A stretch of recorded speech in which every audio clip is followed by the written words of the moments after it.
కర్కాటక రాశి వారు ఈ వారంలో విఘ్నాలను అధిగమిస్తారా అండి? అలాగే ఉంది.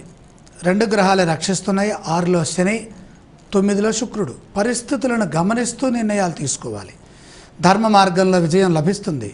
అనుకున్న పనులు నిదానంగా జరుగుతాయి. అంత మాత్రం చేత తొందరగా కావాలని మీరు గనక ఒత్తిడికి గురయ్యారంటే ఇబ్బందులు ఎదురవుతాయి. ఒత్తిడిని తట్టుకొని పనిచేసి ప్రశంసలు అందుకుంటారు. అపార్థం చేసుకున్న వారే తిరిగి మిమ్మల్ని మరలా కీర్తిస్తారు. మీ వినయం విజయానికి మూలమవుతుంది. మనోబలంతో ధైర్యంగా నిర్ణయాలు తీసుకోవాలి. మంచి భవిష్యత్తుగా ఈ బాటలు వేస్తారు. కుటుంబ సభ్యుల సూచనలతో లాభం చేకూరుతుంది. కుటుంబ సభ్యుల మాటలు వినకుండా సొంతగా మనం పనిచేస్తామంటే నష్టం ఎక్కువ అవుతుంది. ఎందుకని 7 గ్రహాల దోషంలో ఉన్నాయి. అందులో ప్రధానంగా అష్టమంలో ఉన్నటువంటి కేతువు బాగా నిరుత్సాహపరిచే అవకాశం ఉంది. అలాగే మంచి భవిష్యత్తుగా బాటలు వేయండి. కుటుంబ సభ్యుల సూచనలు తీసుకోండి. నూతన వస్తువులను స్వీకరిస్తారు.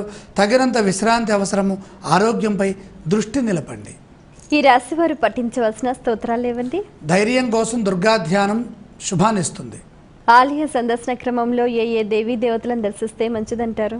దుర్గాదేవి ధ్యానం చేస్తున్నాం కాబట్టి దుర్గా సందర్శనంతో పాటు ఈశ్వర దర్శనం కూడా చేయండి.